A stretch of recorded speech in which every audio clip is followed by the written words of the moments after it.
বৃন্দাবনের মাধুর্য কেউ জানতো না, আর বৃন্দাবনে প্রবেশের যে চাতুরী, ও মায়েরা, বৃন্দাবন দর্শন আর বৃন্দাবন প্রবেশ এক জিনিস নয়। পকেটে পয়সা থাকলে আপনি গাড়ি করে বৃন্দাবন ঘুরে চলে আসতে পারেন, কিন্তু বৃন্দাবনে প্রবেশ করতে পারবেন না। এখানে প্রবেশ মানে কি বোঝাচ্ছি? মনে করুন কারো যদি পকেটে পয়সা থাকে, সে কলেজ স্ট্রিটে যাবে, ক্যালকাটা ইউনিভার্সিটি দেখে চলে আসবে। কিন্তু ক্যালকাটা ইউনিভার্সিটি দেখে আসা আর ক্যালকাটা ইউনিভার্সিটি থেকে MA পাস করে আসা দুটো এক জিনিস কি?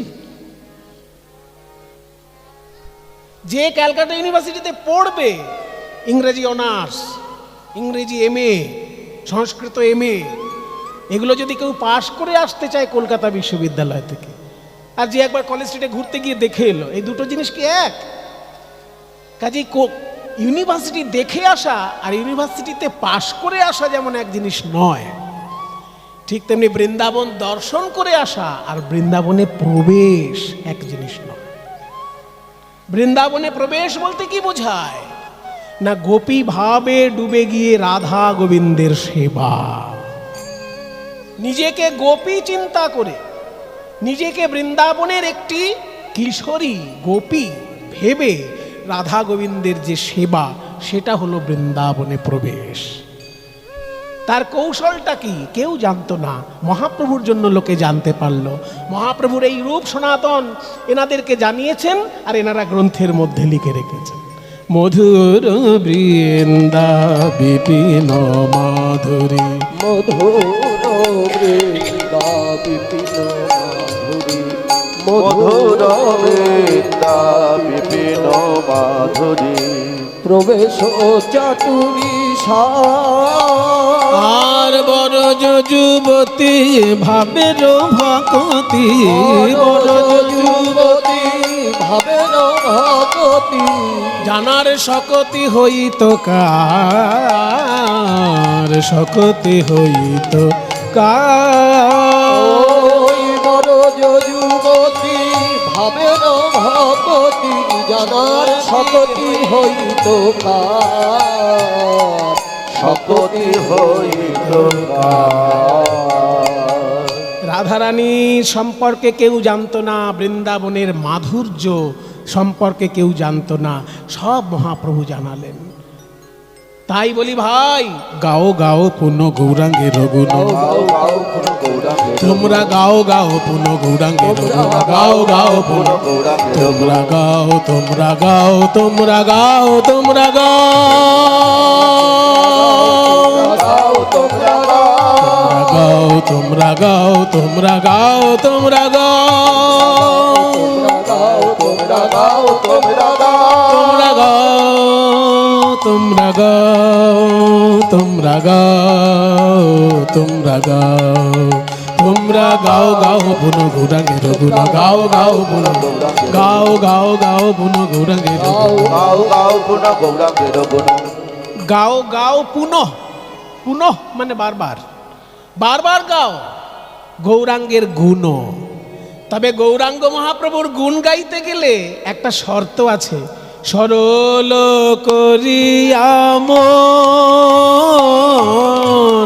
সরল করিয়া মন। আস্তে, মনের মধ্যে যদি জিলিপির প্যাঁচ থাকে তাহলে গৌরাঙ্গের গুণে গিয়ে কোনো লাভ নেই ভাই। ও শুধু বুলি আওড়ানো হবে। মনে জিলিপির প্যাঁচ আর মুখে গৌরাঙ্গের গুণগাথা, তাহলে ও বুলি আওড়ানো ছাড়া তোমার কিছু হচ্ছে না। কাজেই টিয়া পাখি যেমন রাধা বলে কৃষ্ণ বলে, কিন্তু মানে বোঝে না। টিয়া পাখি বোঝে কৃষ্ণ মানে কি, কিন্তু আপনি শিখিয়ে দেবেন বলতো টিয়া রাধা, দেখবেন টিয়া পাখি বলছে রাধা, কিন্তু রাধা মানে যে কে সেটা কি টিয়া পাখি জানে? তাই তার বুলিয়া ওড়ানোই সার হচ্ছে। ঠিক তেমনি তোমার মনের মধ্যে যদি জিলিপির প্যাঁচ থাকে আর তুমি গৌরাঙ্গের গুণগাথা গাইছো, তাহলে কিন্তু তোমার ওই টিয়া পাখির মতন অবস্থা হচ্ছে, বুলিয়া ওড়ানোই হচ্ছে। সরল করিয়া মন, গাও গাও পুনঃ গৌরাঙ্গের সরল করিয়া ভাবিয়া দেখো এ তিন ভুবনে ভাবিয়া দেখো এমন দয়াল তোমরা ভাবিয়া দেখো এমন দয়া নাহি কোনো এক জন নাহি কোনো এক জন ভাবিয়া দেখো এমন দয়াল নাহি কোনো এক জন নাহি কোনো। এতক্ষণ পদকর্তা যা বললেন, মহাপ্রভু আমাদের কি কি জানালেন না? বৃন্দাবনের মহিমা জানালেন, রাধারানীর মহিমা জানালেন, আর আমরা কি করব তাও পদকর্তা বলে দিলেন। তোমরা গৌরগুণ গাইবে, কিন্তু মনটা সরল রেখে গাইবে। এইবার পদকর্তা নিজের কথা বলছেন। পদকর্তা বলছেন, ওগো ভাই, আমার মহাপ্রভুর গুণের কথা তোমাদের জানালাম, আর তোমরা কেমন করে মহাপ্রভুর গুণ গাইবে তাও বলে দিলাম। এইবার আমার দুঃখের কথা শোনো। পদকর্তা বাসুদেব ঘোষ একটি মারাত্মক কথা বললেন, যে গৌরাঙ্গ মহাপ্রভুর মহিমা তো বললাম, তোমরা কিভাবে গৌরাঙ্গের গুণগাথা গাইবে তাও বললাম, কিন্তু আমার কথাটা কি জানো? আমার হৃদয়টা এত কঠিন পদার্থ দিয়ে তৈরি যে পাথরের থেকেও কোনো কঠিন পদার্থ দিয়ে আমার হৃদয় তৈরি। তা না হলে কত পাষাণ গলে গেল এই পুরীধামে আর নবদ্বীপে, কিন্তু আমার হৃদয় পাষাণ গলল না। মহাপ্রভু যখন সন্ন্যাস গ্রহণ করছেন, সেই সময় রূপ সনাতন সারা বাংলার প্রধানমন্ত্রী আর অর্থমন্ত্রী। রূপ সনাতনরা তিন ভাই, রূপ গোস্বামী, সনাতন গোস্বামী আর অনুপম। মহাপ্রভু তার নাম রেখেছিলেন বল্লভ। তিন ভাই, এই তিন ভাই মহাপণ্ডিত। সেই যুগে সরকারি চাকরি পাওয়াটা খুব কঠিন ছিল। এখনকার দিনে সরকারি চাকরি পাওয়াটা একটু সহজ হয়ে গেছে, ঘুষ দিতে পারলেই সরকারি চাকরি হয়ে যায়, শুনতে পাচ্ছি চারিদিকে, তাই না? চোখ কান খোলা রাখলেই আমরা দেখতে পাচ্ছি। যদি কারোর পড়াশোনার যোগ নাও থাকে, ঘুষ দেবার জোর থাকলেও সরকারি চাকরি হয়ে যাবার একটা সম্ভাবনা থাকে। কিন্তু চৈতন্য মহাপ্রভুর যুগে ওই সুযোগটি ছিল না, কারণ চৈতন্য মহাপ্রভুর যুগে ছিল রাজতন্ত্র, গণতন্ত্র নয়। রাজা যাকে মনে করবেন শ্রেষ্ঠ ব্যক্তি তাকে চাকরি দেবেন, এবং রাজার পাশে তার পণ্ডিত মণ্ডলী থাকতেন শ্রেষ্ঠ ব্যক্তিকে চিনে নেবার জন্য। পণ্ডিত মণ্ডলী যাকে বলতেন যে না ইনি শ্রেষ্ঠ, তাকে চাকরিটা দেওয়া হতো। সেই জন্য পণ্ডিত মণ্ডলী ঠিক করতেন সেই যুগে চাকরি কে পাবে।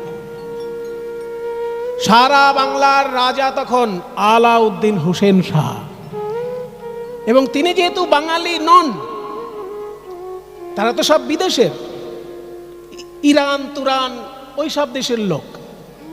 সেই জন্য তারা যখন আমাদের দেশ শাসন করছে, জানতে হবে আমাদেরকে আদর করে শাসন করতে আসেনি। তারা আমাদেরকে যতটা সম্ভব শোষণ করার জন্য তারা শাসন করছে। সেই জন্য চিনে নেবে যে কে শ্রেষ্ঠ ব্যক্তি, তবে তাকে চাকরিটা দেওয়া হবে। তারপর আবার ব্রাহ্মণের ছেলে মুসলমান রাজার দরবারে চাকরি পাওয়া কত কঠিন কাজ বলুন তো। মুসলমান রাজা একটা হিন্দু ব্রাহ্মণকে চাকরি দেবে, এটা কি অত সহজ ব্যাপার? হিন্দু ব্রাহ্মণকে তখনই মুসলমান রাজা চাকরি দেবে যখন দেখবে মুসলমানদের মধ্যে সেরকম বুদ্ধিমান কেউ নেই, তবে তো একটা হিন্দু ব্রাহ্মণকে চাকরি দেবে। কারণ ইসলাম ধর্মের এটা একটা ঘোষিত সত্য কথা যে ইসলাম শাসিত রাজ্যে বেনামাজি লোক শাসনের অধিকার থাকে না। এইগুলো সবাই জানে না। এই যে ইরান ইসলামিক রিপাবলিক লেখা থাকে, কারণ ওখানে নামাজ যদি কেউ না পড়ে সে শাসনতন্ত্রের মধ্যে আসতেই পারবে না। সেই জন্য ইসলামিক শাসন ব্যবস্থায় বেনামাজি লোক শাসনতন্ত্রের সঙ্গে যুক্ত থাকার কোনো অধিকার নেই, তাকে কাফেরদের সঙ্গে গণনা করা হবে। তাহলে রূপ গোস্বামী সনাতন গোস্বামী কোনোদিন নামাজ পড়ছেন এ তো জীবনে আমরা শুনিনি। তারা ব্রাহ্মণের ছেলে, তারা আহ্নিক করেছেন। তা তাদেরকে যখন একটা প্রধানমন্ত্রীর দায়িত্ব দেওয়া হচ্ছে, একটা অর্থমন্ত্রীর দায়িত্ব দেওয়া হচ্ছে, নিশ্চয়ই তাদের মুখ দেখে চাকরি দেওয়া হচ্ছে না। তারা তাদের গুণগত মান প্রমাণ করেছেন, তবে তারা আলাউদ্দিন হোসেন শাহের মতন নবাবের দরবারে চাকরি পাচ্ছেন। এই গুণগত মানটা কি করে প্রমাণ করলো আজকে আপনাদেরকে খুলে বলে দিচ্ছি। সেই সময় একটা বিরাট মসজিদ তৈরি হয়েছিল আলাউদ্দিন হোসেন শাহের আদেশে। এবার মসজিদটা যখন তৈরি হলো, মসজিদ যখন তৈরি শেষ, তখন মসজিদটার উপরে কারুকার্য দেখার জন্য রাজাকে উপরে তোলা হলো। নবাব তিনি দেখছেন যে কারুকার্যটা ঠিকঠাক হয়েছে কিনা। তা কারুকার্যটা ঠিকঠাক হয়েছে কিনা দেখার জন্য যখন মসজিদের চূড়ার কাছে গেছেন, সেই সময় যিনি হেড মিস্ত্রি তিনি বলছেন যে নবাব, খুব সুন্দর মসজিদ হয়েছে বটে, তবে চূড়াটা এই ফুলের কুঁড়ি বানানো হয়েছে। এটা ফুলের কুঁড়ি না হয়ে যদি ফুলটা প্রস্ফুটিত করে করা হতো তাহলে দেখতে বেশি ভালো লাগতো। যেই না বলেছে দেখতে বেশি ভালো লাগতো, অমনি নবাব এক লাথি দিয়ে মিস্ত্রিকে ফেলে দিলেন নিচে। লাথি দেবার আগে বললেন, বেটা, যদি এটাকে প্রস্ফুটিত ফুল করলে ভালো লাগতো তো করলি না কেন বেটা? এত খরচা করানোর পর বলছিস, এখন বলছে করলে ভালো হতো। এক লাথি দিয়ে সেখান থেকে মিস্ত্রিকে ফেলে দিল। মিস্ত্রি তো পড়ে মরে গেল। আর প্রধানমন্ত্রীকে ডেকে বলল, হুজির শোনো, যাও মুরগা মাধাইপুর গ্রামে চলে যাও। এবার মুরগা মাধাইপুর গ্রামে চলে যাও বলে দিল, কিন্তু কেন যাও সেটা তো বলল না। এবার প্রধানমন্ত্রী যিনি, তিনি মুরগা মাধাইপুর গিয়ে গ্রামে ঘুরঘুর করছেন। নবাব যেতে বলেছে, উনি চলে এসেছেন, কিন্তু কেন এসেছেন জানেন না। ওই মুরগা মাধাইপুর গ্রামে ছিলেন রূপ গোস্বামী আর সনাতন গোস্বামী আর অনুপম, তিন ভাই। তারা বারান্দায় বসে শ্রীমদ্ ভাগবত চর্চা করছিলেন। বরহা পীড়ম নটবর বপুঃ কর্ণयो কর্ণিকারম বিভ্রদ্বাসো কনক কপিশং বৈজয়ন্তীং চ মালাম রন্ধ্রাণেণোরধর সুধয়া পূরয়ন গোপবৃন্दै বৃন্দারণ্যং स्वपदरमणं प्राविशदि गीतकीर्तिः प्राविशदि गीतकीर्तिः प्राविशदि गीतकीर्तिः प्राविशदि गीतकीर्तिः प्राविशदि गीतकीर्तिः प्राविशदि गीतकीर्तिः। দুই ভাই তিন ভাই মিলে ভাগবতের চর্চা করছে। বরহা পীড়ম নটবর বপু, মাথায় রয়েছে ময়ূরের পালক কৃষ্ণচন্দ্রের। আর দেখতে কেমন শ্রীকৃষ্ণকে না, নট বর বপু। নট মানে অভিনেতা বা নৃত্যশিল্পী, বড় মানে শ্রেষ্ঠ, শ্রেষ্ঠ নৃত্যশিল্পীর মতন তার অঙ্গ ভঙ্গি। কর্ণয় কর্ণিকারম, কানে দুলছে কর্ণিকার ফুল। বিভ্রদ বাসো কনক কপিশম, এত সুন্দর কাপড় পরে আছে যেন মনে হচ্ছে সোনার কাপড়। বৈজয়ন্তীং চ মালাম, যে মালা পরে আছেন তাতে 5 রঙের ফুল আছে। রন্ধ্রান বেনো রধন সুধয়া পূরয়ন, বাঁশির ছিদ্রগুলিকে অধর সুধা দিয়ে পূর্ণ করে চলেছেন। দাদা দাদা বল ভাই, দেখো কি সুন্দর ভাগবতের ভাষা।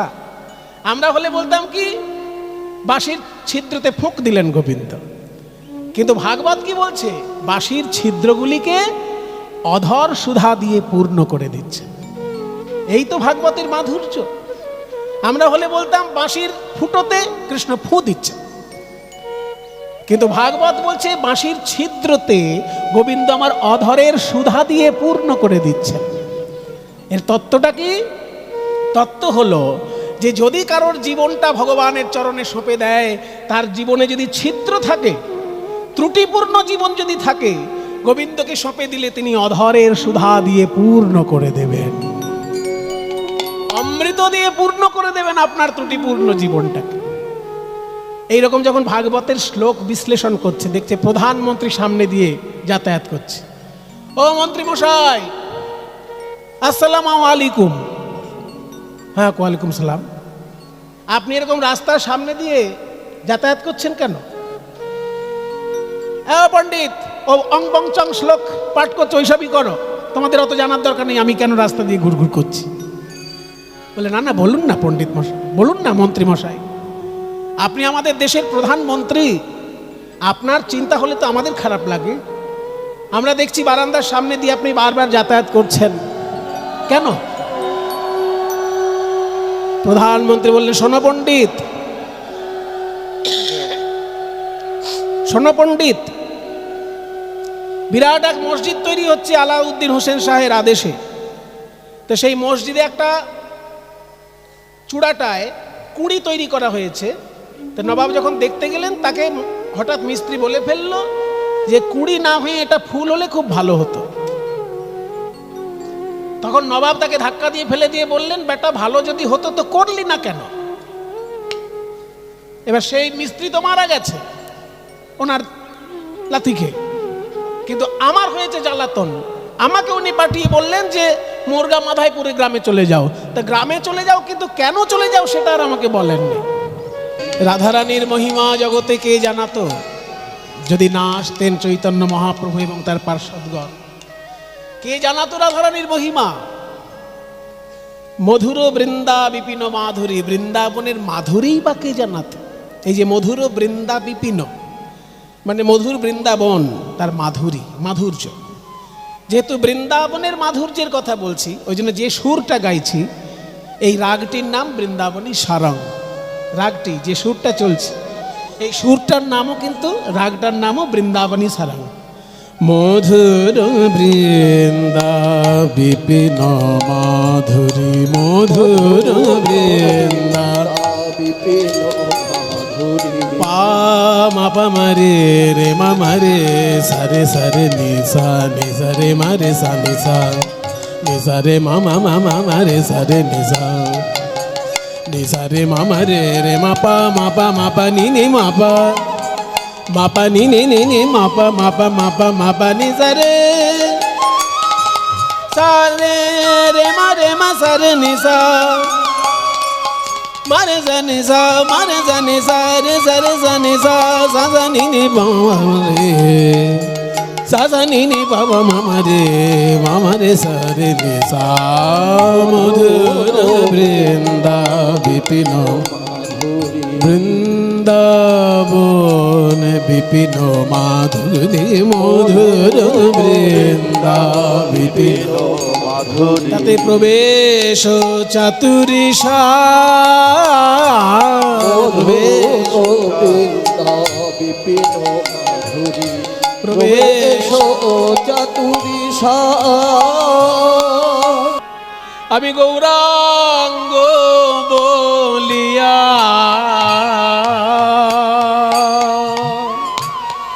না গেলাম গলিয়া, হবে কেমনে সাধন সিদ্ধি?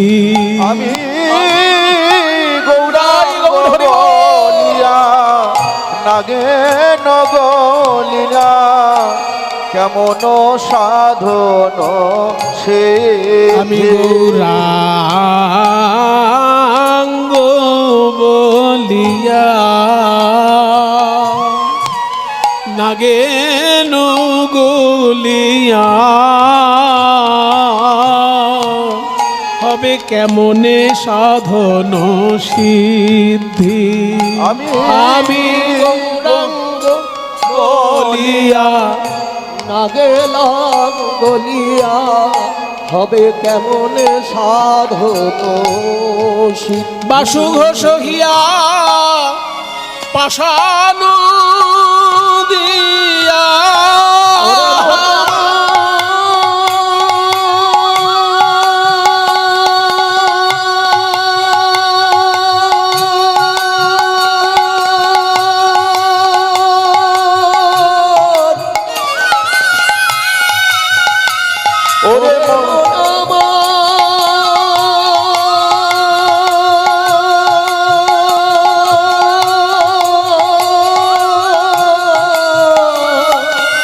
বাসু ঘোষ হিয়া পাষাণ দিয়া, ওই বাসু ঘোষ হিয়া পাষাণ দিয়া গড়িয়াছে কোন বিধিরে,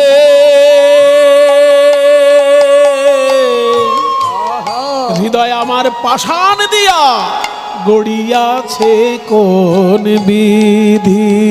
ওই বাসু ঘোষ হিয়া পাষাণ দিয়া, বাসু ঘোষ হিয়া পাষাণ দিয়া গড়িয়াছে কোন বিধি রে।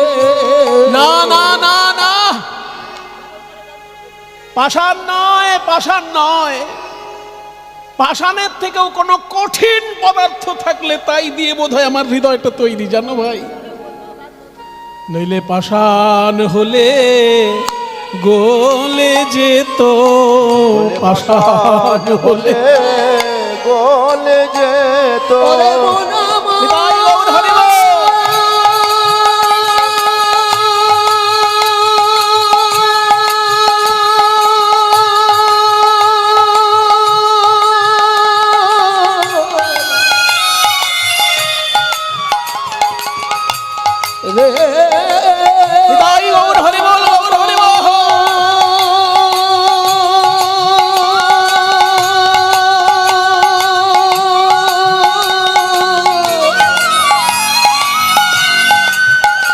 দেখলাম কতই পাষাণ গলে গেল,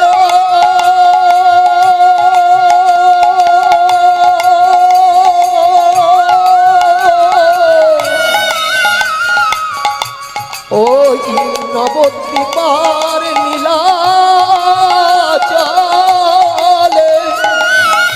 আমার মহাপ্রভুর লীলার গুণে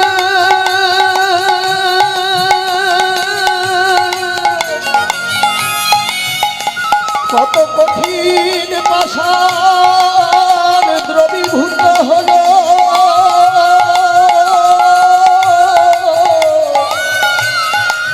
আমার হৃদয় পাষাণ গলল না রে, ওরে মন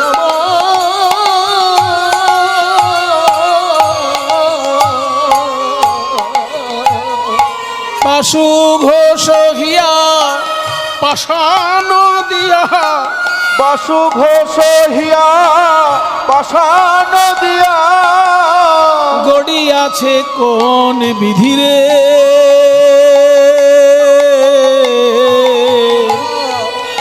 গড়িয়াছে কোন বিধি। পাষাণ দিয়া গড়িয়াছে কোন বিধি রে, হৃদয় আমার পাষাণ দিয়া গড়িয়াছে কোন, পাষাণ দিয়া পাষাণ দিয়া গড়িয়াছে কোন বিধি রে, পাষাণ দিয়া গড়িয়াছে কোন বিধি রে, পাষাণ দিয়া গড়িয়াছে কোন হৃদয় আমার পাষাণ দিয়া গড়িয়াছে। কেন যে যাব সেটার আমাকে বলেননি।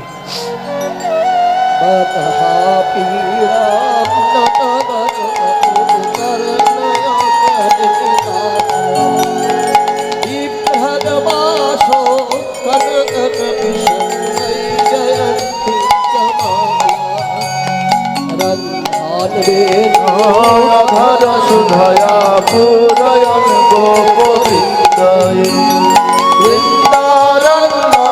শপদ রমনা প্রাবিশদি গীত কীর্তি, প্রাবিশদি গীত কীর্তি, প্রাবিশদি গীত কীর্তি, প্রাবিশদি গীত কীর্তি, প্রাবিশদি গীত কীর্তি, প্রাবিশদি গীত কীর্তি, প্রাবিশদ গীত কীর্তি প্রাবিশদ গীত কীর্তি প্রাবিশদ গীত কীর্তি প্রাবিশদ গীত কীর্তি।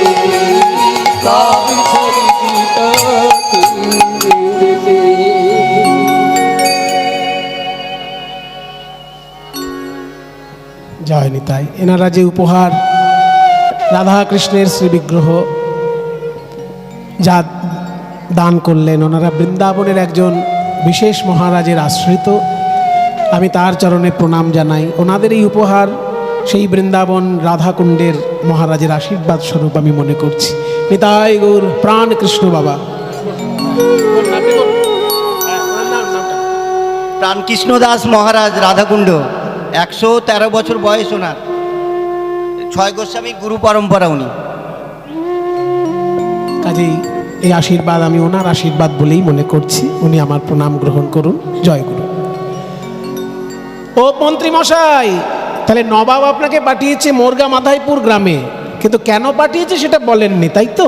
বলে হ্যাঁ হ্যাঁ, ওই জন্যই তো আমার মাথা এখন চিন্তায় ফেটে যাচ্ছে যে এরপর গিয়ে আমি যদি দেখা করি নবাব আমাকে কি বলবে কে জানে। কেন আসতে বলেছেন সেটা বলেননি, এই গ্রামে আসতে বলেছেন।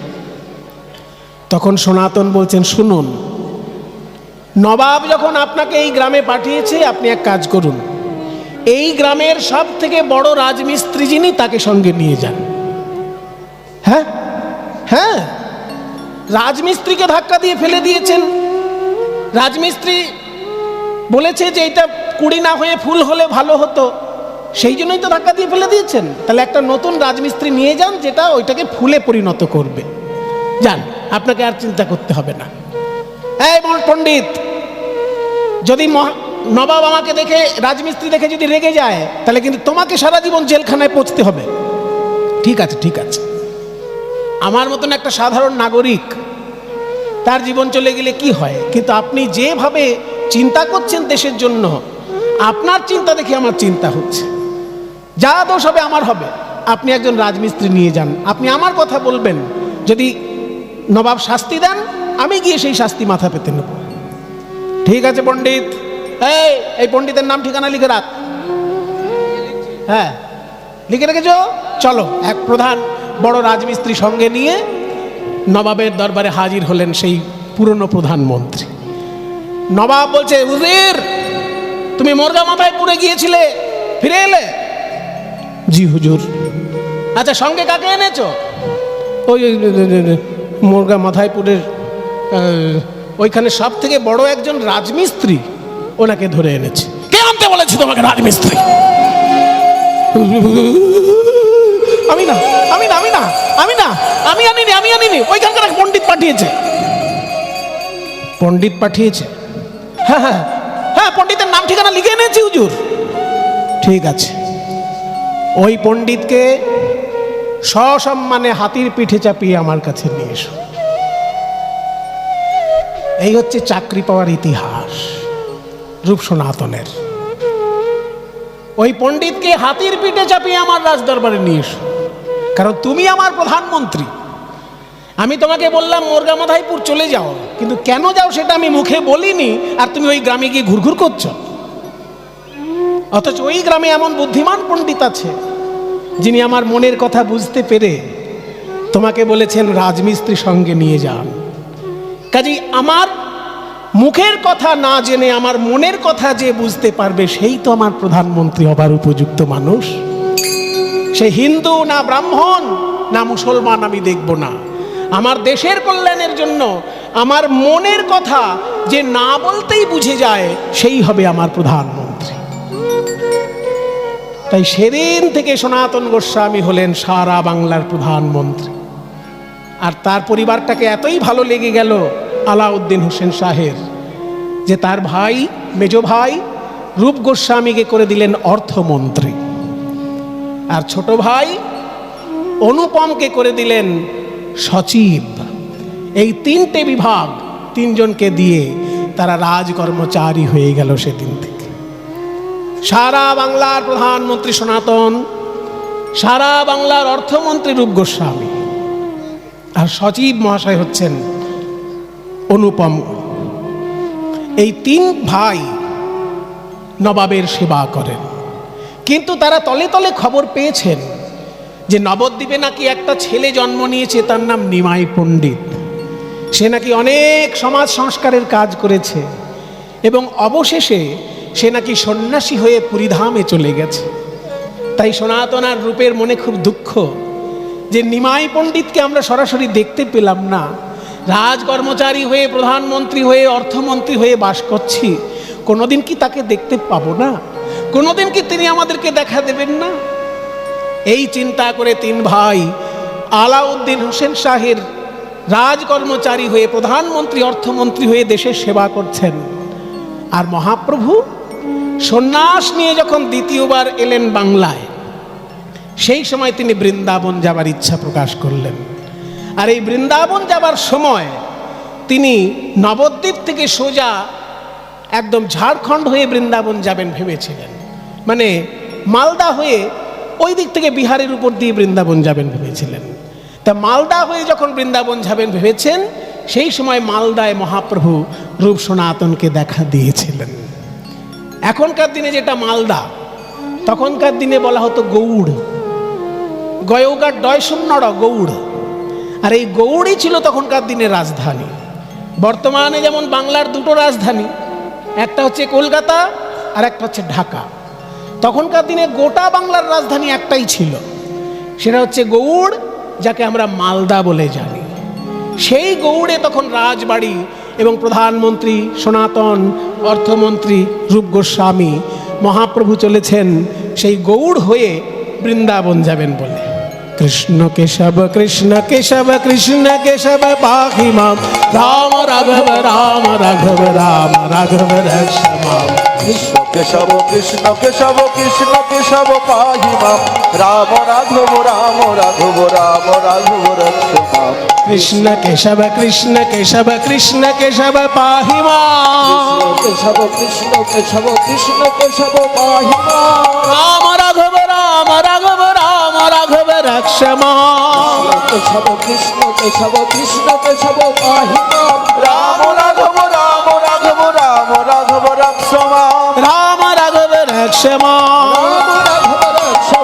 কৃষ্ণ কেশব পাহি মাম, রাম রাঘব রক্ষ মাম।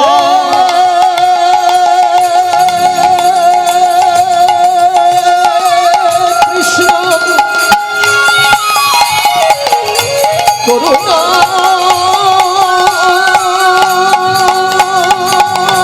সিন্ধু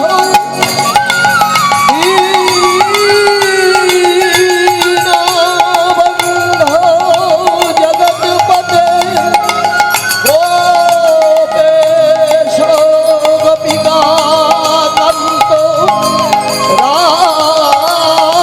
রাধাকান্ত নমোস্তুতে। রাম রাঘব রক্ষ মাম, রাম